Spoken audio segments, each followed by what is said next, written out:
안녕하세요. 오늘도 사연살롱을 찾아주셔서 감사합니다. 저는 시어머니의 기가 막힌 차별 대우에 결국 시댁을 아수라장으로 만들고 시어머니에게 나라행 티켓을 선물한 40대 여성입니다. 저희 시어머니는 엄청난 딸바보로 시도 때도 없이 무차별적인 편애를 일삼았는데요. 시어머니는 무슨 일이 됐든 무조건 시누이의 편을 들고 시누이의 말이라면 하늘에 별이 떨어졌다고 해도 믿었고요. 시누이를 위한 일이라면 뭐든 해줬어요. 청소며 빨래며 식사며 그런 것들 전부 다요. 그리고 시누이와 시누이와 남편을 비교하기 바빴죠. 시어머니는 지구상에서 가장 예쁘고 가장 잘나고 가장 똑똑한 건 시누이 하나뿐이라고 생각했어요. 그래서 세상 모든 사람들을 그리고 저와 남편을 비난하고 하대했죠. 시어머니 말만 들으면 저와 남편은 쓸모없는 사람이에요. 지구상에서 말이에요. 그리고 저는 하나의 지론을 갖고 있거든요. 시어머니처럼 아이를 키우면 절대 그 아이는 성장하지 못한다고요. 아이를 키울 때 궁극적인 목표가 뭐죠? 바로 독립이잖아요. 시어머니처럼 키우면 절대로 제대로 된 인간으로 클 수가 없어요. 안 그런가요? 미리 한 가지 말씀드리자면 저희 시누이 결혼마저 시어머니의 힘으로 했어요. 그 전까지 연애를 했는지 누구를 만났는지 모르지만 시어머니가 중매를 섰거든요. 그래서 의사와 결혼했죠. 그때 시어머니 코가 얼마나 높아졌는지 아세요? 하늘을 찌르다 못해 대기권이 뚫리는 줄 알았어요. 하지만 그 높은 코는 오래가지 못했어요. 제가 확 눌러줬거든요. 그리고 시어머니의 꿈도 뚝 하고 끊어버렸죠. 어떻게 된 일인지 궁금하시죠? 지금부터 말씀드릴게요. 결혼을 꼭 하고 싶었던 저는 늦었다면 늦고 적당하다면 적당한 30에 결혼을 하게 되어요.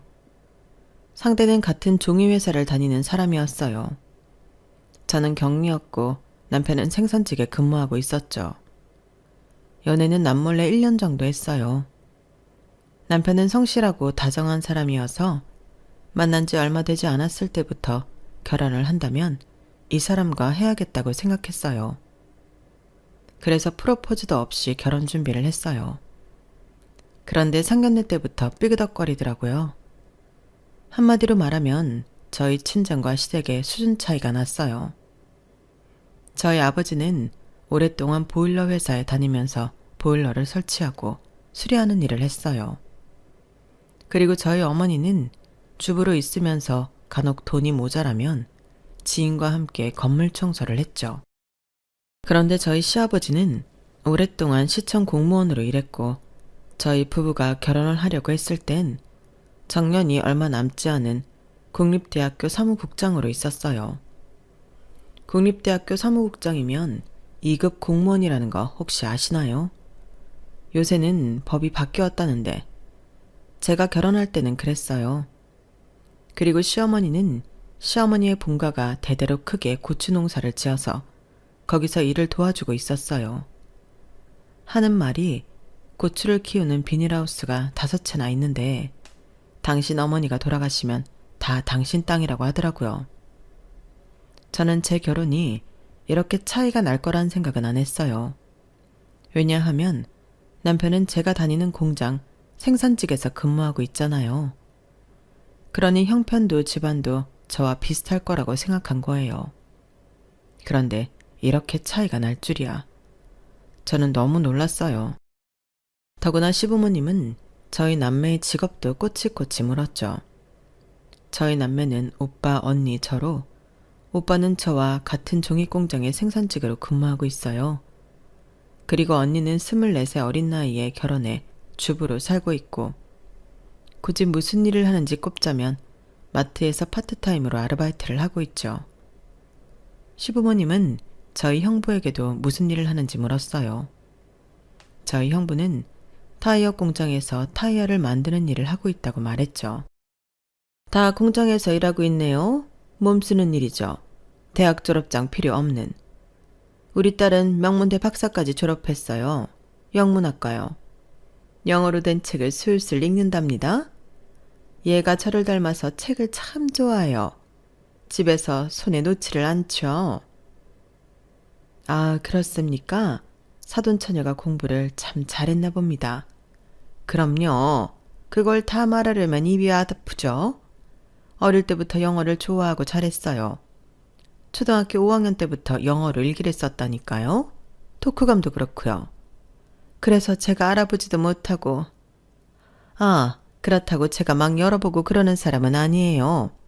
어린애들도 사생활이라는 게 있잖아요. 저희가 애를 존중하면서 키웠거든요. 그러니 공부 더 하고 싶다고 하니까 박사까지 서포트 해주지. 안 그래요? 아, 사돈어른께서 참 대단하십니다. 요즘 세상에 대학 한번 보내기도 어려운데 박사까지 보내시고 대단하십니다. 그러게, 왜 사돈어른은 대학을 안 보내셨어요? 지금 아드님도 안 보내신 거죠? 셋 중 아무도? 어쩌면 좋아. 그래도 한 명은 보내셨어야죠. 그거 이야기는 안 해도 평생 가슴속에 맺힐 텐데 영 보낼 형편이 아니었나 봐요. 안 보낸 게 아니라 못 보낸 거네요. 어머머, 참. 이렇게 집안끼리 차이 나는 거 난 좀 그렇던데. 돈도 그렇고 학벌도 그렇고. 안 그래요, 당신은? 시아버지는 긍정하는 듯 아무 말도 안 했어요. 그리고 저는 이상했어요. 제가 알기로 저희 남편은 대졸이 아니거든요. 2급 공무원이나 되어서 돈이 없어 아들 대학을 안 보냈을 리 없고 저희 남편이 뜻이 없었나? 그래도 저렇게 학벌주의면 억지로라도 보내지 않나? 사람을 앞에 놓고 이러면 안 된다, 저러면 안 된다, 돈이 없어서 못 보낸 거냐 할 정도면 억지로라도 보냈어야 하는 거 아닌가? 이런 생각이 들었어요. 설마 대학을 못 갈 정도로 공부를 못한 아들이 부끄러워서 억지로 박사까지 딴 딸 이야기를 하는 건가 싶기도 했죠. 그만큼 시어머니는 시누이 이야기만, 그것도 자랑만 늘어놓았어요. 남편에 대한 이야기는 일절하지 않았죠. 그 어떤 이야기도요. 남편이 거의 투명인간 같았어요. 그리고 저에겐 얌전히 앉아 밥을 먹는 시누이가 눈에 들어왔어요. 명품 원피스를 입고 있는 시누이는 시어머니의 자랑이 전혀 부담스럽지 않은 듯 보였어요. 그리고 시어머니는 시누이 자랑을 멈추지 못했죠. 초등학교 때 우리 딸이 전교에서 키가 제일 컸어요. 여자 중에요. 지금 173cm 정도 되어요. 지 오빠랑 비슷하죠. 거기다 얼굴까지 예쁘니 눈에 안 띌 수가 없었어요. 보시다시피 저희 딸이 저를 완전 빼다 박아서 기획사에서 명함도 받고 정말 곤란했다니까요. 다행히 얘가 공부를 잘해서 공부 쪽으로 지원해준 거죠. 그치, 우리 딸. 시어머니는 저희 부부의 결혼 따위는 관심이 없는 듯 보였어요. 그리고 그걸 저희 가족도 느끼고 있었죠. 저는 남편에게 눈치를 줬는데 남편도 이상한 점을 느끼지 못하는 것 같았어요. 저희는 얘가 원하는 건 뭐든 해줬어요. 그런 부분에선 해프다고 해도 맞죠. 그런데 요즘에도 꼭 그런 사람들이 있더라고요. 애들 커가는데 돈 아끼는 사람들이요. 대학은 필수인데. 그렇죠? 아, 예, 그건 제가 깊이 새겨 듣겠습니다. 아무래도 혼자 벌어 애들 새 키우는 게 여간 힘든 일이 아니어서요. 그리고 제가 부족해 여유가 많이 없었습니다. 그런데도 저희 딸 바르고 성실하게 컸어요. 잔재주 부리지 않고요. 그러니 아무쪼록 예쁘게 봐주십시오. 저희 아버지가 그렇게 말하자 시어머니는 그제서 상견례라는 것을 깨달은 것 같았어요.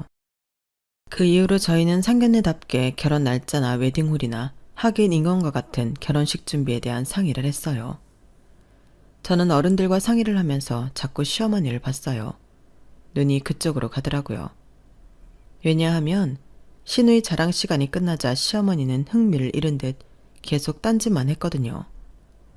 옆에 앉은 시누이와 속닥속닥 이야기하며 낄낄 웃기도 하고요. 그게 너무 눈에 띄었어요. 그리고 그건 저뿐만이 아니라 저희 가족도 느낀 것 같았고요. 저 어머님, 대략적으로 몇 분 오시는지 아세요? 아버님은 대충 말해주셨는데 어머님도 말씀해 주셔야 뷔페 식사도 예약하고 웨딩홀 크기도 정할 수 있어서요.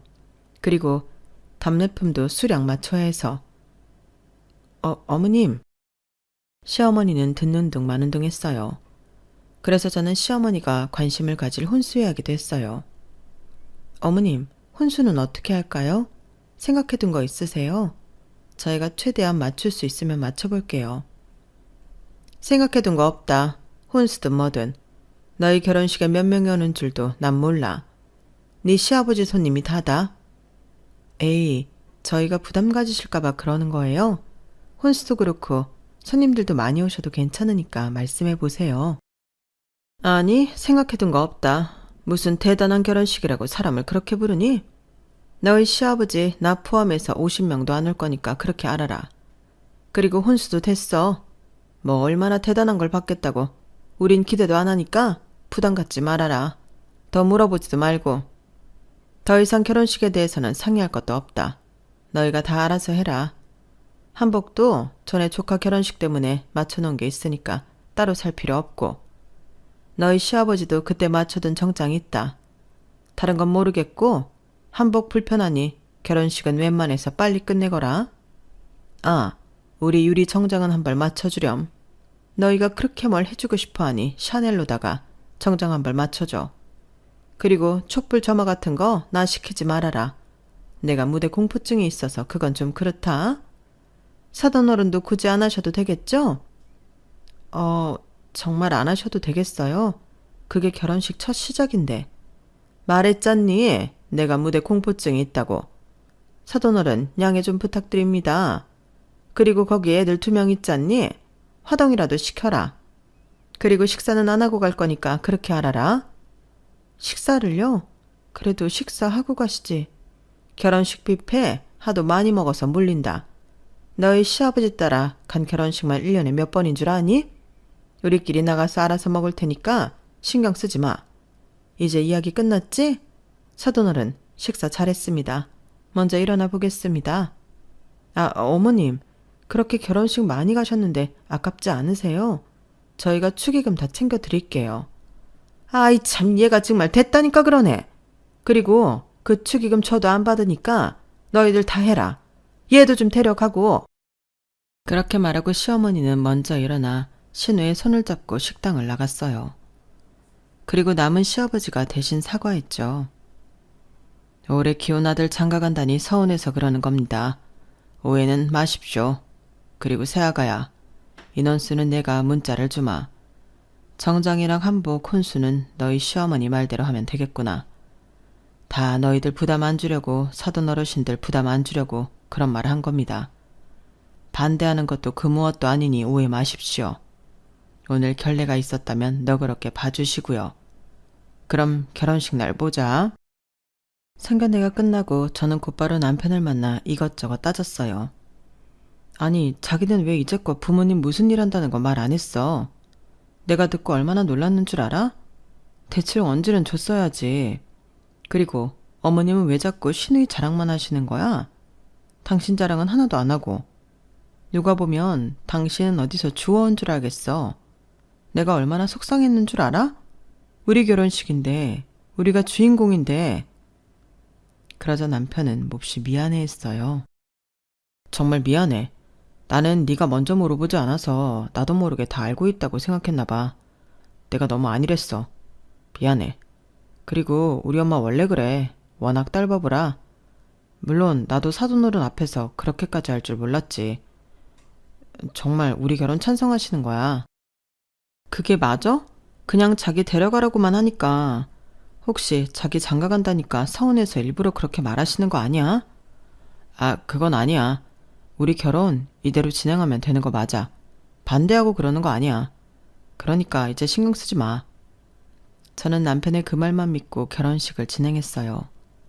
감사하게도 결혼식 준비 중에 저희 아버지가 500만 원이 든 통장을 제게 주셨어요. 그리고 어머니는 현금 50만 원을 주셨죠. 그리고 결혼을 아직 하지 않은 오빠는 세탁기를, 언니와 형부는 청소기와 전자레인지를 해줬어요. 그런데 말이에요. 사람 마음이 참 간사해요. 저는 그것들을 받고 마냥 기쁘지 않더라고요. 왜냐하면 시댁에선 아무것도 없었거든요. 10원 한 장도요. 분명 저희 시어머니가 그랬죠. 저희 친정 부모님에게 자식 셋이나 낳아놓고서 대학 한 명을 못 보냈냐고요. 그리고 시어머니는 저희 친정 식구들 직업을 듣고 비웃었어요. 혼수 이야기에 기대도 안 한다는 말을 하질 않나. 전반적으로 저희 친정이 못 산다고 무시했죠. 그래서 집에 돌아가는 내내 오빠와 언니 그리고 형부까지 저런 시어머니가 다 있냐고 저보고 결혼을 다시 생각해보라고 했어요. 그리고 저희 부모님은 속상한 티를 감추지 못했고요. 계속 저에게 미안하다는 말만 하셨죠. 그 말을 듣는 제 속이 우죽했겠어요. 그래서 속으로 2급 공무원이라는데 결혼 준비하는 동안 뭐라도 해주겠지 나쁜 생각을 했어요. 그런데 아무것도 없더라고요. 고생한다는 전화 한 통도 없었어요. 상견례 이후 연락은 시아버지의 문자뿐이었어요. 그것도 하객 예상 인원 수에 대한 문자요. 50명. 이게 전부였어요. 남편에게도 별 말이 없었대요. 아무리 딸바 보인 시부모님이라도 해도 하나뿐인 아들이 결혼하는데 너무하다고 생각했어요. 그런데 남편이 이런 말을 하더라고요. 너무 신경 쓸 거 없어. 결혼하면 시댁에서 먼 동네에서 살 거고 그럼 거의 안 보는 거랑 같아. 나 그렇게 효자 아니다. 아무리 같은 도시에 살아도 명절에만 보고 그러는 거지. 그리고 장모님 장인어른한테는 내가 잘할게. 우리 엄마 아빠가 실수한 만큼 내가 잘할게. 약속해. 나는 장인어른은 존경스럽고 장모님은 자기를 낳아주셔서 감사해. 그 마음 절대 변치 않을 거야. 자기가 우리 집 딸이 되는 게 아니라 내가 자기 집 아들이 될게. 이미 형님들 계셔서 메리트는 없지만 그러니까 우리 집 일 때문에 나 버리지 마. 응? 내가 정말 잘할게. 제가 결혼을 준비하는 내내 시댁 때문에 서운한 감정을 참지 못해서 안달이 난 건 저희 남편이었어요. 남편은 매일 제 손을 잡고 애원을 했고 저는 마음을 다잡을 수밖에 없었어요. 그렇게 결혼을 했죠. 결혼을 하고 전 형부의 도움으로 이직을 했어요. 형부가 다니는 타이어 회사에 격리직으로요. 아무래도 같은 회사에서 부부가 다니는 건 불편할 것 같더라고요. 그래서 큰 마음을 큰 용기를 내어 이직을 했어요. 그리고 남편은 정말 약속을 지켰어요. 시댁과 마주치는 일이 거의 없었죠. 명절이 아니면 시댁에 가지 않았고 집이 같은 도시에 있다는 이유로 저녁만 먹고 집으로 돌아왔어요. 아니면 친정에 가서 하루를 묵고 왔죠. 정말 남편은 저를 시댁의 딸로 만들지 않았고 남편 스스로 처가의 아들이 되었어요. 그리고 결혼 3년 차에 첫 아이가 생겼어요. 씩씩한 남자아이였죠. 그리고 한 24주쯤 되었을까요? 남편의 외할머니가 돌아가셨어요. 임신 중인 저는 장례식에 갈 수 없어서 남편만 보냈는데 마음이 쓰이더라고요. 그래서 시어머니에게 전화를 드렸어요. 어머니, 못 가서 죄송해요. 잘 못 주무시죠? 그래도 식사 잘하시고 현수 씨 깨어 있으라고 하고 쪽잠이라도 주무세요. 그래. 갑자기 돌아가신 거라 정신이 하나도 없구나. 넌 안 와도 된다. 와도 할 일도 없었어. 괜히 신경만 쓰인다. 그리고 들었니? 외할머니가 하시던 고추밭이랑 사시던 집은 4명이가 됐다. 오빠는 3층짜리 작은 건물만 받기로 했어. 참 다행이지? 나는 또 피바람이 불 줄 알았는데 우리 오빠가 참 양반이야? 저는 시어머니의 그 말에 어떻게 대꾸해야 할지 알 수 없었어요. 하지만 제 대답은 필요가 없었죠. 시어머니는 자꾸 고추밭과 단독주택이 자기 땅이 되었다는 이야기를 했어요. 그러더니 이런 말을 하더라고요. 너 이제 살살 움직여야 되지 않니? 상 끝나면 바로 밭으로 나와라. 네? 저 이제 몸이 무거워서 안 돼요. 어머니 농담이시죠? 임신했을수록 더더 움직여야 해. 그렇게 굼벵이처럼 가만히 있으면 안 된다. 밭일 어려운 거 아니야. 그냥 살살 움직이면 돼. 옷은 여분이 있으니까 몸만 오면 된다. 그럼 끊는다. 저는 당황해서 그걸 그대로 남편에게 말했어요. 그러자 남편이 시어머니에게 곧바로 전화를 하더라고요. 막 화를 내는 소리가 들렸어요. 그리고 저는 시어머니가 다시 제게 전화를 할 줄 알았는데 몇 달 동안 전화가 없더라고요. 그리고 시부모님은 사시던 아파트를 팔고 외할머님이 사시던 주택으로 들어갔어요. 외할머님이 사시던 주택 근처에 밭이 있거든요. 걸어서 한 20분쯤 걸릴까요? 거기다 시아버지도 대학교 사무국장 일을 퇴임한 지 3년 정도 되었으니 슬슬 일을 하고 싶어 했거든요. 그렇게 저희 집과 시댁은 더 멀어졌어요. 저는 그냥 가만히 있으려다가 그래도 이사를 하셨는데 필요한 게 있나 전화를 드렸어요. 어머님, 이사 잘하셨어요? 혹시 뭐 필요한 거 있으세요? 너는 참 잘도 전화를 건다. 무슨 낯짝으로 전화를 걸어? 지난번에 고추일 도우라고 했다고 그걸 촉새처럼 현수한테 일러 바쳤지. 내가 걔한테 처음으로 큰 소리 듣고 심장이 덜컥 내려앉았다. 너 때문에 내가 아들한테 이런 소리도 듣고. 이게 뭐니? 참, 어머니, 그러게 제가 임신 중이라고 밭일 못 도와드린다고 했잖아요. 저도 현수 씨가 그렇게 화를 낼 줄은 몰랐어요. 죄송해요. 정말 필요한 거 없으세요? 없다. 너 둘째 곧장 가질 거냐? 네 나이 생각하면 그래야 한다마는. 바로 둘째 만들고 그럴 거 아니면 산후조리 한다고 생각하고 밭일 좀 도와. 흙 만지고 이러면 정신건강에도 좋단다. 네? 아가씨는 어쩌고요? 집에 없어요? 너는 걔를 어떻게 시키니? 걔 햇빛 알러지도 있고 벌레도 무서워하고 그래서 안 돼. 그리고 넌 걔가 집에만 있는다고 할 일이 없는 것 같니? 걔가 얼마나 바쁘다고. 그리고 시어머니는 정말 제가 첫 아이를 출산하고 병원에는 안 오시면서 전화로 밭일 도우러 오라고 했어요. 저는 당연히 남편을 앞세우며 안 갔죠. 그런데 저희 시어머니 끈기가 대단하더라고요. 제가 연년생으로 딸을 하나 낳았는데 그때도 똑같이 그랬어요.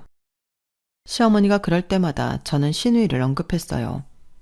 아가씨는요, 아가씨 집에 없어요? 정 손이 급하시면 아가씨한테 도와달라고 하면 되잖아요. 제가 그러면 시어머니도 전과 똑같이 말했죠. 여름에 반팔이며 민소매며 잘만 입고 돌아다니는 시누이한테 햇빛 알러지가 있다느니, 모기를 때려잡는 시누이가 벌레를 무서워한다느니, 공부만 하던 애라 손이 야무지지 못하다느니 그런 핑계를 댔죠. 그러다가 시어머니 언성이 높아지면서 전화는 끊어졌어요. 저는 시누이 괴롭히는 못된 새언니 취급을 하더니 시누이가 자기 나름 공부하고 연구하느라 바쁜데 제가 못살게 군다고 그랬죠. 그런데 저희 시누이 좀 이상한 게 아니에요. 시어머니의 자랑 때문에 저희 시누이가 박사학위까지 딴 건 다들 아시죠? 그런데 듣고 본 것에 의하면 저희 시누이 한 번도 직장을 가진 적이 없어요. 아르바이트도 해본 적 없고요. 시어머니는 시누이가 집에서 공부하고 연구하고 있다고 하지만 사실 집에서 놀고 있는 거예요. 제가 전에 시누이를 보고 집에서 놀고 있지 않냐고 그런 적이 있었거든요. 그러니까 우리 시어머니 화들짝 놀라는 거예요. 네가 뭔데 그런 소리를 하냐? 우리 유리 박사까지 따내다. 지금 밖에서 직장 구하려면 뭐든지 할 수 있어. 얘가 뜻이 있어서 안 하는 거지. 그러니까 함부로 이야기하지 말아라. 유리야, 네 새언니가 가방줄이 짧아서 뭘 몰라서 그런 이야기 하는 거니까 너무 마음에 담아두지 말아라. 응? 어서 들어가. 방에 들어가서 네 할 거 해라. 그러면서 시누이를 감싸기 바빴죠. 물론 시누이가 그렇다고 방탕하게 돈을 쓰고 밖에서 놀고 그런 건 아니에요. 제가 시댁에 가면 시누이는 늘 방에 있어요. 남편 말 들어보면 친구도 별로 없고 만나지도 않는다는 것 같더라고요. 그러니까 시어머니 말대로 공부를 하는 것일 수도 있죠. 나름 연구를 하는 것일 수도 있고요. 하지만 백날 방 안에 들어박혀 공부만 연구만 하면 뭐해요? 아직도 청소며 빨래며 식사며 다 시어머니가 해주는데요. 아마 세탁기 돌리는 법도 그 나이 먹고 모를걸요? 전 그렇게 생각해요. 사람이라면 적어도 1인분의 삶을 해나가야 한다고요. 그와 같은 맥락으로 부모의 도리는 아이를 건강하고 독립적으로 키우는 것이라고 생각하고요. 그런 의미에서 시어머니는 실격이고 시누이도 실격이죠. 그런데 이 두 사람은 이걸 전혀 몰라요. 매번 시댁에 가면 똑같은 레파토리예요. 우리 딸은 날 닮아서 예쁘고 키도 크고 공부도 잘하고 우리 집안의 귀한 박사 아니니 박사. 영어는 또 얼마나 잘해. 요즘 시대에 영어 못하면 안 된다지만 우리 애는 박사라고. 박사. 차원이 다르지. 다들 우리 딸 공부를 어떻게 시켰냐고 어떻게 박사를 만들었냐고 물어보고 난리야. 그런데 있잖니? 나는 한 게 아무것도 없다. 날 닮아 알아서 컸지. 그래요. 아가씨, 매일 미국 뉴스 본다며. 요새 뜨는 이슈가 뭐야? 아, 그건 좀 복잡한 문제라. 어차피 언니 말해줘도 모르잖아요. 그래. 어차피 말해줘도 모르는데 뭘 물어. 고학력자가 아니면 이해를 못한다니까. 세계적인 일은 말이야. 더구나 너희처럼 공장에서 일하는 애들이 세계적인 이슈를 알아서 뭐하니? 우리 유리처럼 고학력자, 그러니까 세계를 바꿀 인재만 알면 되는 거야. 그렇지? 아, 그래도 세탁기 하나 못 돌리는 고학력자보단 공장쟁이가 낫죠. 뭐? 세탁기? 아니, 너 말을 왜 그렇게 하니? 네가 고학력자가 아니어서 그러는 건데 고학력자가 되면 굳이 세탁기를 자기 손으로 돌릴 필요가 없어. 사람 쓰면 되는데 그런 걸 뭐하러 하니? 그래서 어머님이 다 해주시는 거예요? 그래, 우리 딸은 귀하디 귀해서 손에 물 한 방울 묻히기 싫어서 해주는 거다. 뭐 제가 하는 건 아니니까요. 아가씨가 제 딸도 아니고. 그런데 아가씨, 정말 일 안 구할 거야? 이제 곧 40이야. 그때 되면 경력직도 이직 잘 안 돼. 내가 정말 걱정되어서 그래. 고학력자고 박사까지 딴 거 알겠는데 솔직히 일 안 하면 그 학력도 도루묵 아니야? 박사까지 딴 거 아깝잖아. 너 자꾸 그럴래? 네가 뭐라고 자꾸 우리 딸한테 이래라 저래라야. 우리 딸이 큰 뜻이 있어서 그래. 너 언젠가 이 말한 거 후회할 거야. 늘 이런 식이었죠. 그리고 저는 나중에 시어머니가 말한 큰 뜻이 뭔지 알게 되었어요. 그 뒤로 얼마 안 있다가 시어머니가 중대 발표를 했죠. 바로 시누이의 결혼 소식이었어요. 갑자기 저희 가족을 불러 모으더니 시누이가 결혼을 한다는 거예요. 우리 유리가 곧 결혼을 하게 되었어. 상대가 누군 줄 아니? 바로 성형외과 의사란다. 성형외과 의사들이 얼굴 엄청 보는 거 알지? 그 남자가 우리 유리 얼굴 보자마자 반했다는 거야. 저희 시어머니가 고추 농사를 물려받아 한다고 했잖아요. 그 옆에서 또 고추 농사를 하는 분이 있는데 그 지인분이 그분한테 어디 좋은 신부감 없냐고 물어봤다나 봐요. 그 이야기를 듣고 저희 시어머니가 시누이를 강력 추천했어요. 또 가서 시누이 자랑을 엄청 했겠죠. 게다가 저희 시부모님이 배경이 나쁘지 않잖아요. 시아버지는 이국 공무원으로 퇴임했지 시어머니는 크게 고추 농사를 하지. 그래서 소개팅이 성사되었나 봐요. 그리고 소개팅도 나쁘지 않게 끝나서 어른들끼리 곧바로 날짜를 잡은 거였어요. 시어머니가 시누이 결혼에 신이 나서 강강술래를 추더라고요. 정말 우스웠어요. 아가씨, 정말 결혼하는 거야? 축하해. 그런데 정말 괜찮은 거 맞지? 저는 걱정 반, 알 수 없이 밀려오는 시기 반으로 시누이에게 물어봤어요. 그러니까 시누이가 말없이 고개만 끄덕이더라고요. 그렇게 시누이의 결혼은 빠른 속도로 진행되었어요. 한 달 만에 웨딩홀을 잡고 청첩장을 돌렸죠. 웨딩홀이 저희 부부가 결혼한 웨딩홀보다 2배는 더 컸어요. 어머님, 너무 큰 거 아니에요? 비어 보이면 오히려 더 안 좋아요. 어머머, 비긴 왜 비어? 내가 아는 사람 총동원해서 부를 건데. 왜? 니네 결혼식이랑 차이 나서 배 아프니? 그런데 그건 내 탓이 아니다. 다 균형이라는 게 있는 거야. 너희 결혼식은 우리가 너희 집 수준에 맞춰서 그렇게 된 거지. 지금은 수준이 딱 맞는 거고. 아니면 백수 시누이 부잣집에 결혼한다니 배 아파? 내가 말했지? 너 후회할 거라고. 진즉 잘했어야지. 그리고 시어머니는 저희 부부 결혼식과는 다르게 자기 결혼식인 것처럼 신나서 이것저것 참견했어요. 신우이 웨딩드레스를 보러 가는 건 물론이고요. 부케까지 같이 보러 갔더라고요. 얼떨결에 저도 몇 군데 같이 갔네요. 그리고 시부모님은 이전에 살던 아파트를 판 돈과 고추 농사를 해서 번 돈으로 신우이에게 5억짜리 아파트를 선물했어요. 시어머니는 그걸 저희 부부에게 숨길 생각이 없어 보였죠. 대놓고 이야기하더라고요. 그래서 저는 엄청 서운했어요. 저는 땡전 한 푼 안 받고 결혼했는데 신우이는 아파트, 그것도 5억짜리 아파트를 받았으니까요. 어머, 집은 대부분 남자 쪽에서 해주는 거 아니에요? 그 집은 의사 집안이라더니 집도 안 해줬어요? 그리고 처음부터 무슨 자가예요. 둘이 사는데 평수도 너무 넓은 거 아니에요? 원래 부부는 작은 데부터 시작하는 거예요. 그래야 키워가는 재미로 살죠. 어머님도 저희한테 그렇게 말했으면서. 그래서 저희는 전세로 시작했는데. 어머, 얘 좀 봐. 너랑 유리랑 같니? 원래는 남자 쪽에서 집을 해주는 게 맞지만 우리 유리는 지금 의사 집안에 시집가는 거야. 나중에 받을 게 얼마나 많은데. 그래서 우리가 좀 잘 봐주십사 집 해주는 거고. 너한테는 우리가 잘 보일 게 없는데 왜 해주니? 안 그래? 생각을 해봐라. 아버지는 보일러 공사해, 형제들은 하나같이 공장에서 일해. 그런데 우리가 뭐 잘 보일 게 있어서 아파트를 해줘? 해줘야 하는 사람은 너희 집 아니니? 아, 너 말 잘 꺼냈다. 사실 미래를 생각하면 5억도 부족한데 너도 1억 보태라. 그러면서 오히려 저에게 1억을 보태라는 거예요. 참, 아가씨는 좋겠네요. 자기 결혼한다고 집에서 5억짜리 아파트도 해주고. 비닐하우스 5채나 있는 고추밭 딸이라 대우가 다르네. 우리 신랑이랑 제가 늦게 결혼했어야 했네요.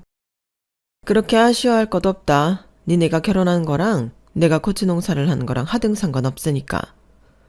너 무식해서 그런지 말귀를 못 알아듣는구나. 내가 아까도 말했지.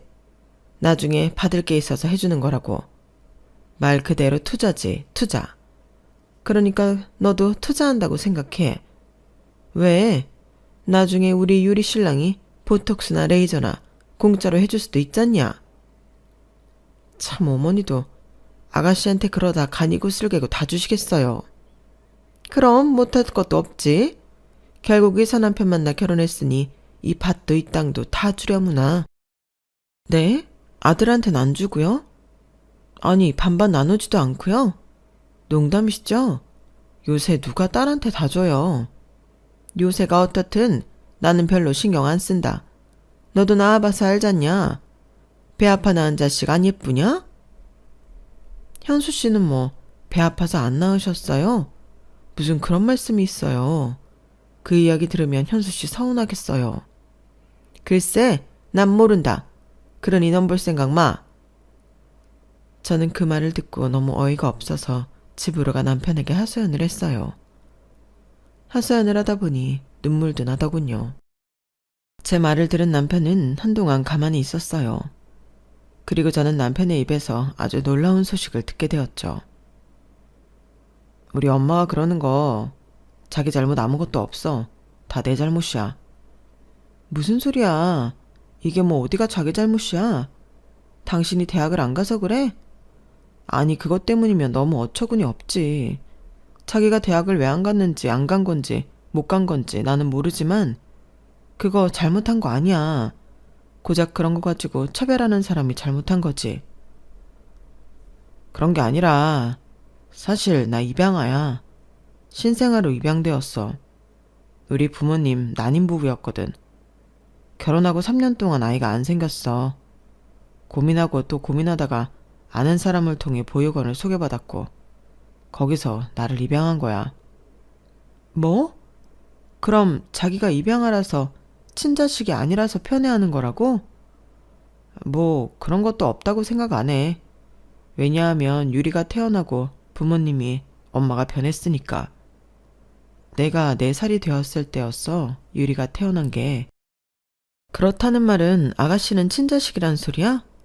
그럼 친자식을 갖게 되면서 입양한 자기를 편애했단 거야? 맞아. 아버지는 은근히 그랬고 엄마는 대놓고 그랬어. 좋았겠지. 그토록 바라던 친자식이었으니까. 내가 스스로 입양되었다는 사실을 알게 된 것도 그때고 그 이유야. 나와는 다르게 대했으니까. 안 그러는 척해도 다 티가 났으니까. 원래 재채기랑 사랑은 숨기질 못한다잖아. 그러면서 남편은 담담하게 자기 이야기를 했어요. 자기가 당한 편애에 대해 털어놓았죠. 남편은 그런 말을 하면서 꼭 자신이 조카나 옆집 아이 같다는 말을 했어요. 지금도 그런 기분을 느끼고 있다고도요. 부모님을 원망하기도 했고 나 자신을 미워했던 것 같기도 해. 그러다 어느 순간 대부분의 입양아가 그렇듯 친모를 찾고 싶었지. 그래서 남편은 시아버지에게 친모에 대해 물었어요. 시아버지는 놀랐죠. 그때까지 남편이 자기가 입양되었다는 걸 아는 줄 몰랐거든요. 그리고 그제서 시아버지는 당신들이 얼마나 남편에게 상처를 주었는지 깨달았어요. 그래서 시어머니가 편애하는 것을 말리기 시작했죠. 하지만 시어머니는 달리 바뀌지 않았고 남편이 친모를 찾고 싶다는 욕망은 커져갔죠. 그리고 그걸 시어머니가 알게 되었어요. 남편은 시어머니가 찾을 거면 찾아보라고 할 줄 알았어요. 그런데 시어머니는 어떻게 알았냐고 소스라치게 놀랐어요. 그리고 어떻게 키워준 엄마한테 그런 소리를 하냐고 남편을 마구 야단쳤어요. 그러면서 다시 친모에 대한 이야기를 하면 내쫓겠다고 그랬죠. 그때가 남편이 16살이었어요.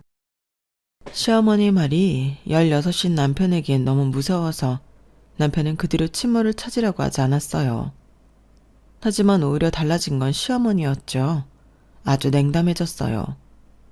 아가씨가 태어난 직후보다 더 냉담해졌죠. 마치 남편을 사람 취급하지 않는 것 같았어요. 시어머니는 남편에게 자주 그런 말을 했어요. 우리가 널 오래도록 책임져줄 의무는 없어. 성인이 되면 나가거라. 무슨 의도로 그런 말을 했는지 남편은 지금도 모르겠대요. 아무튼 그 말을 듣고 남편은 대학 진학을 포기했죠. 공고를 나와서 지금 일하는 종유회사 생산직에 근무했어요. 하지만 결혼 전까지 집을 나오진 않았죠. 집까지 나오면 나는 가족이 없는 사람이 되어버리는 것 같아서 두려웠다고 할까? 그래서 그랬지 뭐. 담담하게 말하는데 저는 속이 타들어가서 제가 될 것 같았어요. 어쨌든 제 소중한 남편이잖아요. 제가 사랑하는, 둘도 없는 제 남편이 그런 취급을 당했었다는 이야기를 들으니 죽겠더라고요. 그리고 다음날 시어머니를 만났는데 또 1억 얘기를 하는 거예요. 그러자 저는 불쌍한 제 남편이 아른거렸어요. 도무지 시부모님의 태도를 이해할 수 없었죠. 아무리 입양하라고 해도 자식은 자식이잖아요. 그래서 시어머니 앞에 제가 준비한 2억짜리 수표를 던졌어요. 1억도 작은 것 같은데 2억은 어때요? 그리고 시어머니는 제가 던진 수표를 확인하더니 손을 벌벌 떨었어요. 이게 웬 돈이냐? 너 혹시 로또라도 당첨되었어? 로또는 무슨 로또예요? 이 돈 제가 노력해서 번 돈이에요. 격리 주제에 무슨 이런 돈이 있어? 너 탈세하거나 횡령한 거 아니냐? 그러면 못 써. 사람이 정직하게 살아야지. 걱정 마세요. 탈세도 아니고 횡령도 아니고 제가 스스로 번 돈이니까요. 어머님, 저 컴퓨터로도 돈 버는 거 아시죠? 그걸로 번 거예요. 사실은 제가 첫 아이를 갖기 전에 언니의 권유로 블로그를 시작했거든요. 제가 아이를 갖는 걸 자꾸 실패하자 우울해져서 좀처럼 기력을 회복하지 못했어요. 매일 겨우 일어나 출근하고 퇴근하면 누워있기 바빴죠. 그걸 알고 저희 언니가 블로그에 글을 써보라고 했어요. 너 요리 좋아하잖아. 잘하기도 하고. 나는 너희 집 부엌만 오면 꼭 해외에 온 것 같다니까? 어찌나 다양한 식재료가 있는지. 그걸 사람들한테 소개하는 거야. 멋지지 않아? 그리고 내가 볼 땐 네가 사진 찍는 센스도 있어서 잘 될 것 같아. 아니, 아무리 그래도 내가 어떻게 글을 써. 한 번도 사람들이 보는 글은 써본 적이 없는데 나한테는 무리야. 그래도 생각해줘서 고마워. 어라? 내가 괜히 하는 말이 아니라니까? 글이야 쓰면서 배우는 거지. 너는 근성이 있어서 한다고 하면 무조건 하잖아. 그러니 못할 게 뭐 있어? 그리고 파워블로거 되면 광고도 들어올 거고. 협찬에. 요즘엔 공동구매를 하면서 돈을 번다더라? 그렇게 되면 네 수입에 부수입까지 생기는 건데 얼마나 좋아. 그렇게 저는 언니의 말에 흔들려 블로그를 시작했어요. 그리고 블로그를 시작한 지 3달 만에 파워블로거가 되었죠. 그러니 협찬도 광고도 공구 제안도 들어오더라고요. 저는 블로거 수입으로 벌어들인 돈을 모조리 적금에 쏟아부었어요. 그러니 차곡차곡 쌓여 억 단위의 돈이 되더라고요. 그리고 그 돈이 이런 식으로 쓰일지 몰랐지만 저는 처음부터 2억을 시어머니에게 줄 생각이 없었어요. 단지 시어머니를 농락하고 열받게 하기 위해 2억이라는 수단을 쓴 것뿐이에요. 집에서 프린트해 만든 거죠. 그런데 저희 시어머니 평생 살면서 수표 한 번 못 봤는지 그대로 속더라고요. 2억 수표를 들고 방방 뛰어다녔어요. 아, 그런데 어머니, 제가 드릴 말씀이 있는데요. 먼저 이것 좀 보시고 춤을 맞아 추실래요? 그래, 뭐니? 이거 좀 봐주실래요? 제가 시어머니의 비밀을 알아냈어요. 비밀? 그리고 저는 또 한 장의 서류를 시어머니의 얼굴에 던졌죠. 그건 바로 친양자 입양관계 증명서였어요. 어머님이 분명 그러셨죠? 고추밭이며 이 집이며 다 아가씨 명의로 남기고 돌아가실 거라고. 이유는 저희 남편이 입양된 애라서. 너 그걸 어떻게 알았어? 이 현수 이 자식이 실토했구나. 걔는 이게 무슨 좋은 일이라고? 아니죠. 입양은 선행이죠. 물론 어머님처럼 키우면 말이 달라지지만요. 전 어머님, 제 남편 이야기 듣고 얼마나 화가 났는지 몰라요. 아주 어려서부터 차별대우 하셨더라고요. 다 말해서 따지게도 입 아플 정도려. 그런데 생각해보세요. 입양을 결정한 건 저희 남편이 아니라 시부모님 두 분이잖아요. 어른들이 결정해놓고서 왜 엄한 애가, 아무 잘못도 없는 애가 상처를 받아야 하죠? 정말 너무하신 거 아니에요? 그리고 그렇게 편애해놓고 어떻게 입양 사실을 모를 거라고 생각하셨어요? 저 같아도 친엄마 찾으러 나가고 싶었겠어요. 애가 얼마나 외로웠으면 그런 말을 해. 그런 애 앞에 두고 어디 폐륜이라도 저지른 것처럼 쉽게 상처나 주고. 엊그제도 말했죠. 너도 배 아파 낳아봤으니 너도 자식 예쁜 줄 알 거라고요. 내가 그 말을 듣고 쎄했는데 그때 알아차렸어야 했어. 그리고 아는 건 몰라? 아무리 당신들이 아가씨한테 다 물려주려고 해도 우리가 법적으로 대처할 수 있어. 유류분이라고 아시나? 우리가 유류분 권리를 통해 반환 청구를 할 수 있다고. 그럼 절반은 가져갈 수 있다 이 말이야. 그리고 우리는 분명히 차별대우로 인한 정신적 고통에 대해 손해배상 청구할 겁니다. 우리 남편이 당신들이 편애한 거 증거자료 다 가지고 있어요. 남편이 초등학생 때부터 매일 일기를 썼던 건 알아요? 알 리가 없죠. 그리고 그게 없다고 해도 우리 남편 자체가 증거야. 안 그래요? 그러니 해준 거 쥐뿔도 없으면서 꽁으로 2억 받을 생각은 하지도 마세요. 뭐? 그렇다고 이 돈을 안 준다고? 저는 그 앞에서 수표를 찢어버렸어요. 그러자 시어머니가 놀라서 제 뺨을 때리더라고요. 이제는 며느리 학대까지 하시네요. 여보, 잘 찍었지? 거기 아가씨도 다 봤죠? 여자가 하늘 품으면 5개월에도 서리가 내린다는데 잘 보세요. 너, 이 사진을 어디에 쓰려고 하는 거야? 현수, 너도. 지금 얘랑 짜고 무슨 짓을 하는 거야, 엄마한테? 어? 엄마는 무슨, 언제 저한테 엄마 노릇한 적 있어요? 웃기지도 마세요. 전 제 와이프랑 애들만 가족이에요. 남편의 말을 들은 시어머니는 곧 넘어갈 것 같았어요. 그리고 제가 시누이에게 삿대질을 하며 한 소리 했죠. 그리고 한유리 너, 그렇게 결혼을 해서 되겠어? 정말 네가 원하는 게 결혼인 거 맞아?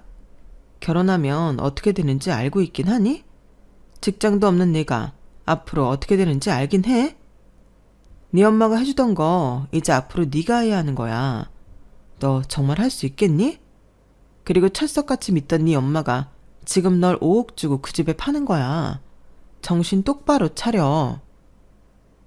제가 그 말을 하자 저희 시누이 그 자리에서 엉엉 울었어요.